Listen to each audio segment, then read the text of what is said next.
Welcome to Carolina Sculptor Studio. My name's Clint Button, and I'm a granite sculptor. And welcome to video number 69 of the Virtual Stone Carving Apprenticeship. All right, we got this side pitched off. Looks pretty good. It'll do.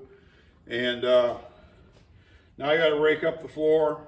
Work clean. Keep things picked up. Because what'll happen if you spend all your time working on this stuff and leave it, you'll end up having tools that fall down. You lose your pencil. You lose chisels, everything.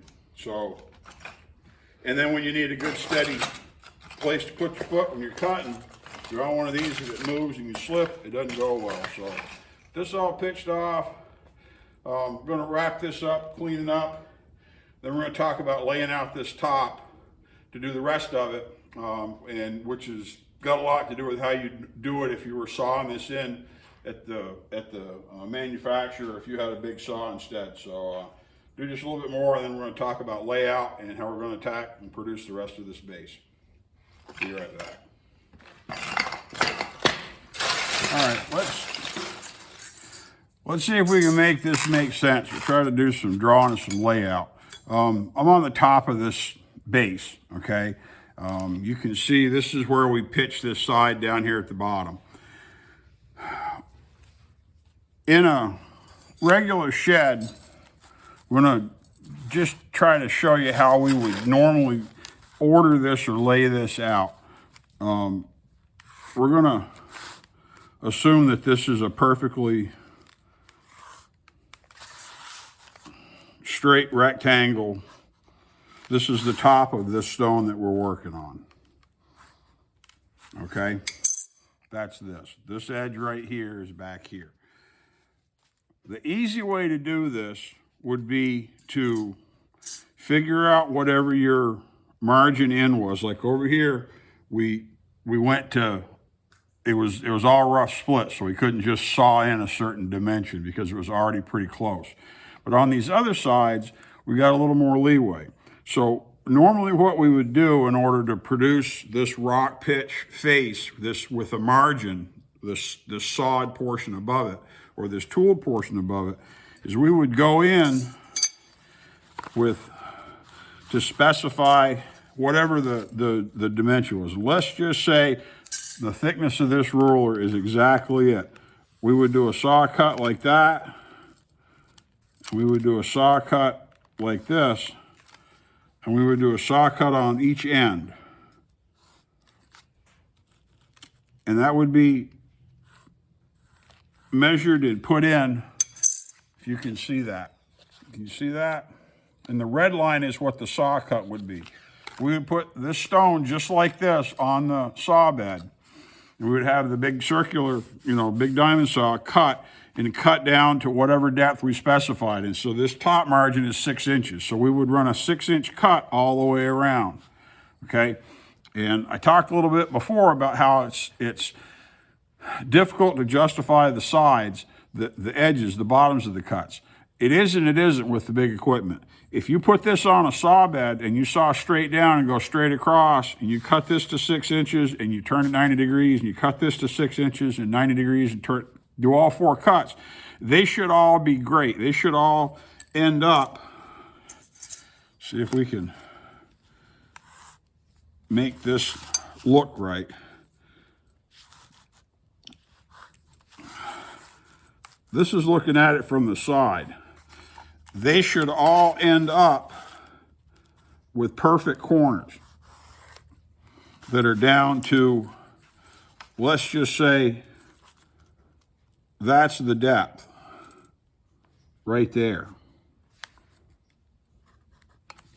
The difficult part, and we sawed, this is the saw that's cutting down, and it cuts to this line, and that's hidden in the stone. We see the cut on top here. So to lay out 4 sides like that's real easy. The harder part is to turn this stone up on the side so that now the side is horizontal, and to saw this cut across and make sure that they all line up. Because you can really only saw, in most cases, this stone's over 6 feet long. You can't stand this stone up on end with a little skinny end and do a diamond saw cut across the top. You may be able to saw from here to here and knock that off, so you end up with, the stone would look like it would go up, it would have a notch, and it would have a notch, and then it would be like that. You may be able to do that on the sides here by turning this stone 90 degrees and sawing back and forth.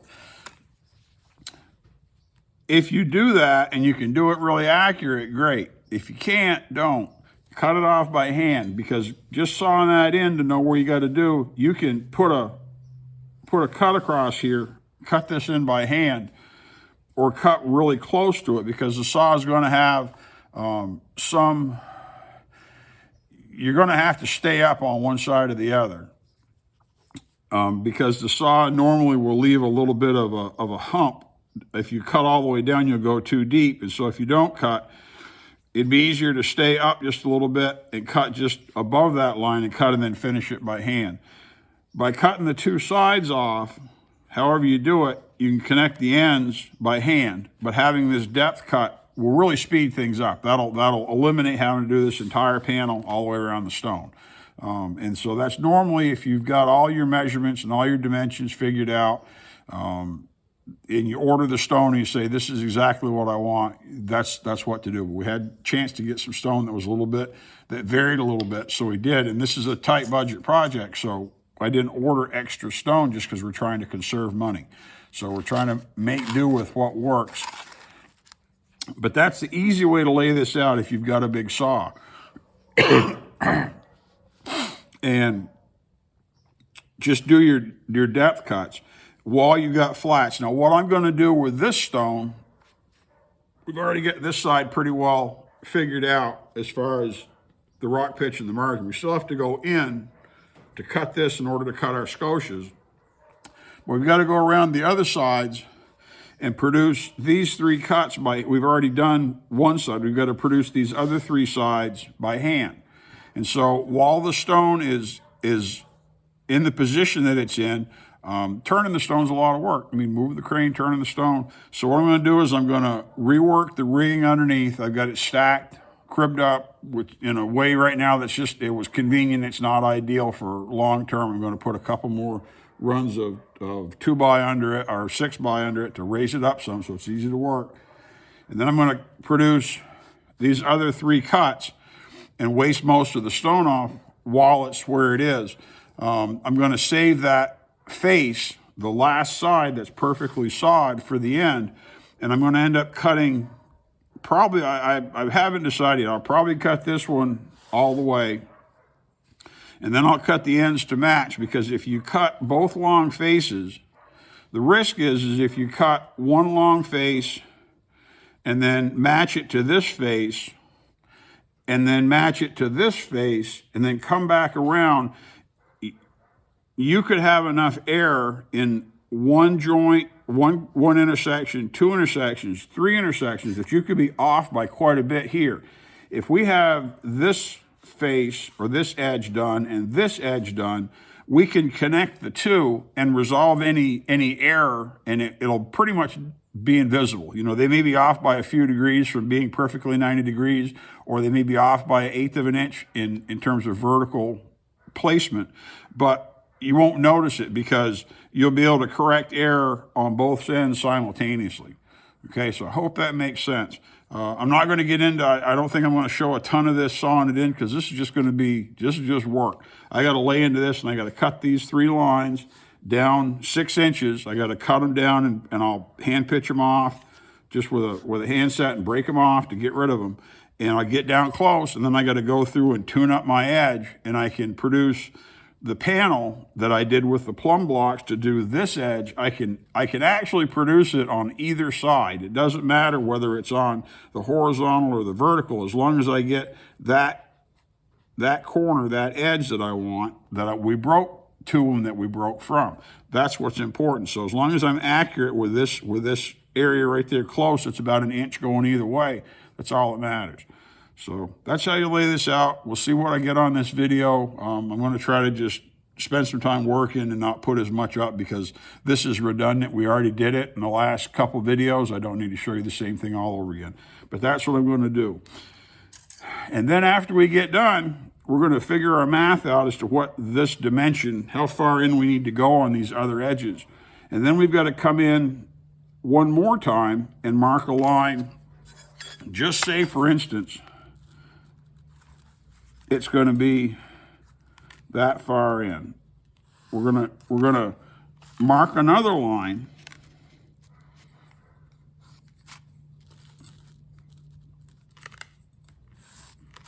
and then that's going to be the top of our scotia. So this will end up being the actual top of the base. We'll have a scotia down to here, and that's how you would draw that on your, and you could, if you had your step, you could show that. But that's how you would mark a scotia, that this is a scotia all the way around. We're going to mark that wherever it is, and then we'll end up tipping from this line where the top of that panel that we wanted to leave that little margin around. We're going to run from the top of that panel to this, bevel it. We'll probably sink the middle of it a certain depth all the way around to try to make sure that our scotia, the belly of it is very even, the placement's even, so it doesn't wander. A lot of people do a scotia like that, and then whatever the size of their grinder wheel is, that's the scotia. Well, we ain't going to do that. We're going to actually do it on purpose.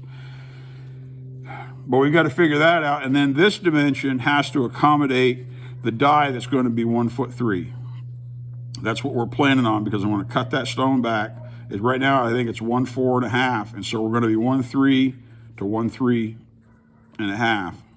And so we're going to cut about 1 inch off the face of the die. So we've got to have enough stone here, so we've got a little bit of room on front and back and on each end to show that there's a transition, so that we've got a little better presentation.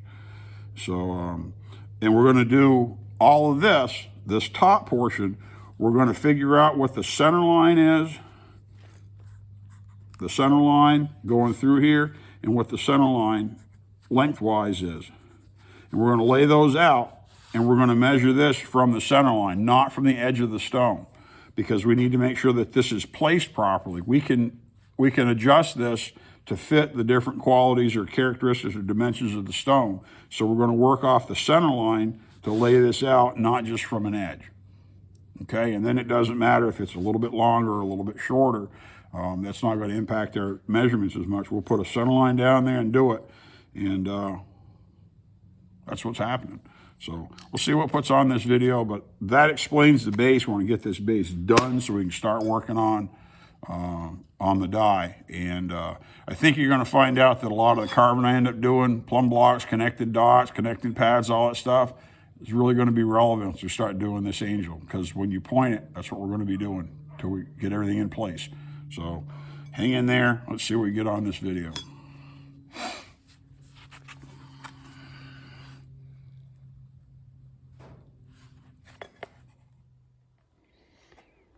Did a little bit of layout. Let me show you what I've got. Laid out our center lines for reference. And when you've got good edges, you can use the edges, but if you put the center line on for reference, then it allows you to double check on your center line. So did a center line both directions. Remember, we've already cut this edge off, so we don't have to cut more off here to do this. We've already pitched this. All we have to do is cut for the scotia. So we've got a hard line here to cut at 6'1" all the way across, okay? And so we got to clear that off. That's where we're going to start with for sound stone. Now, if we're able to cheat this, and that's going to give us, if we get down into here and get sound stone, there'll be plenty here to break off. But if this crack that's down here goes way into here, it may run under. So we're going to have to see. We're going to have to cut this off and then sort of experiment with this end like we did with this face. Then these other sides, I could come in 2 inches here, go all the way down, and 2 inches on the far end, go all the way down, and we'll go down, we'll mark a 6-inch line around here, and we'll just saw that in and snap it off. And right now I've got 3 inches. It looks like I'm going to have enough where I could have a 3-inch depth, but I got to do my math because I want my ratios to be right closer to the golden rule where the height is about 1.6 to the depth. Try to get that to aesthetically balance out better. So you got to do the math. But that's at 3 inches there where the scotia would be. And this still leaves me like a 1/8. Yeah, 1'8". And so with 1'3", that leaves me at least 2.5 inches front and back, which isn't a lot. I'd rather have another 1/2 inch. But we'll do the math and figure that out. That's why this line's light. But I tried to mark the center line hard and both ways. And now I just have to go through this line we know, this line we know, this line we may be able to use this and have that be, and then have enough sound stone down here in order to pitch it. We'll cut that and see, and then we may have to go if we have to cut another one here. But if not, we can move this line out and make it just a little bit longer. So, just start cutting. Okay, got everything moved around, moved the crane, blocked this up different. This is how I got it cribbed, with 6x. I didn't have the long ones to stabilize it, and then it raises with a 4x, and it's got a soft or a pad on top piece of fire hose. That makes it pretty stable. Went around and marked it. Got my preliminary marks. These ones on the edge will probably get rubbed off, so I'll probably have to do them again. Before I start sawing, I'm going to take my grinder while it's running. This is more of that stuff that'll kill you that they don't tell you about doing because it's dangerous. Look at the edge of this saw. See the edge of that? See how that's all rounded over? What that'll do is produce an inaccurate cut. So I'm going to put this on the grinder, and I'll square that up. I'll dress that in order to have that squared, just like you dress a grinding wheel, except we're dressing this diamond blade. Now, the problem with this diamond blade is that these segments are really, really thin. That means they're going to heat up really fast. So this diamond blade's almost done. If you use a diamond blade until it's absolutely exhausted every time, you're probably going to break stuff. Go down to the point. What'll happen is, as I'm cutting either this first deep line or the next one, this thing is going to thermal. It'll get hot enough that one of these will start to heat, and it'll end up having a little rainbow looking sort of a spot on it to where it heats up. Or as soon as I put it in the cut, it'll light right up and be all orange around the edge. I just got to get a new blade. I'm going to run a few cuts with this and see how it goes, but this is just about done. Then you'll have a little bit left with, the other segments will have a little bit of diamond on them. You keep those to dress your your green wheel, to keep your grinder square, because you don't have to buy. You already paid for this. I mean, these things aren't cheap. The good ones cost money. I'm not using the junk ones that you go to the local box store and buy for cutting concrete and bricks. These have got to be bulletproof. I use a blue disco blade. That's the only thing I like to use. The Carcera Japanese ones that they used to get, they don't exist. But for the big ones, we've always used this one brand. It's the only brand I'll buy. So I'll put a picture of it on here at some point. When I get the new blade, I'll show you. But dress that up. I'll square that up, and it'll cut a lot better, a lot more accurately. It won't run off one way or the other. I'll go ahead and show you this. This is the only 7-inch blade that I trust. Absolutely, period. It's a disco. I get these from Bicknell, and that's listed in the description. There's contact for Bicknell. I buy these in 4, 5-inch, 4.5-inch, whatever, for my little saw. And because they quit making the ones I really like that had a swirl down into the middle that were from a different company. They went out of production several years ago. But this is the only 7-inch blade that I've ever trusted. We've used them for almost 25 years. They're fantastic. And you can see, just looking at this, see there's like a 1/4 inch, quite a bit of diamond right there. And on this, there's just nothing left. So that's how much I've worn this down. But disco blades through Bicknell, that's the only ones I use. And that's the only ones I buy for my small one now too. So buy the right equipment, use them well. You can trust them. these, I use them on a flush arbor. See, buy those at Bicknell. You know, I'm sure Trout Hold and other companies have them too. They're listed in the credits, so you don't have that to bump against your stone.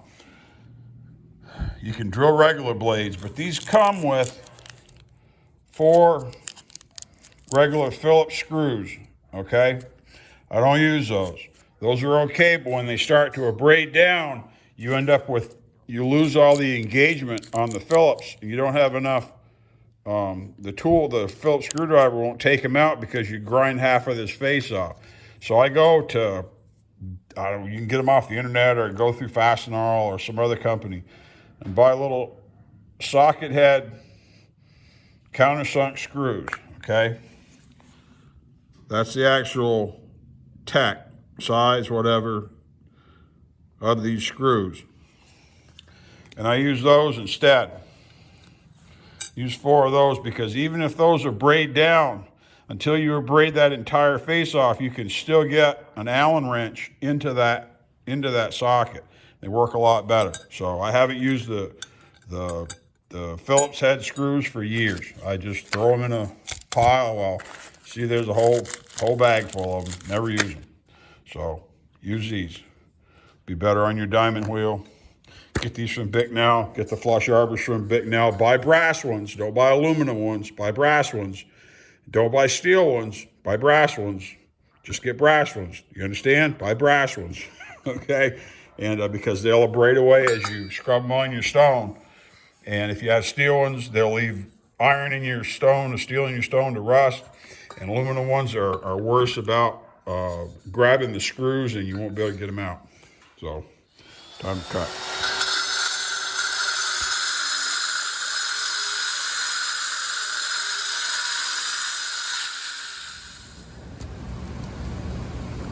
Okay, I'm cutting this end first. Won't go all the way to the bottom. I'll adjust them, I'll finish them. I'll cut this actual side completely away first, but I'm laying this in first. I sawed this in, and then I took my hand set. Instead of breaking straight in, where I may chip this edge, going down here, and I'll break these off. Now I've got stone that I can pick out. That'll come out of there once I break it a little bit more. And then I can have something that'll break and it won't stress this edge. It'll be better. But I'll get this cut, you know, it's in a little bit here. I'll work it back out, try to get this straightened up and end up down here on the other side of the line. And then I'll finish this bottom, but I'll finish this whole side first. I'm gonna see if I break this in, how it breaks, see if this crack's gonna be okay. And if not, I'll go ahead and move over 1 more inch. But I think this is gonna work well. But this is pretty typical whenever we break something like this, because the grain's going up and down and we're breaking across, it's gonna hold harder and you're more likely to pop that edge. So just take your hand set, hit it with your hammer and break this off all the way down, and then you can pick these out and it'll break safer.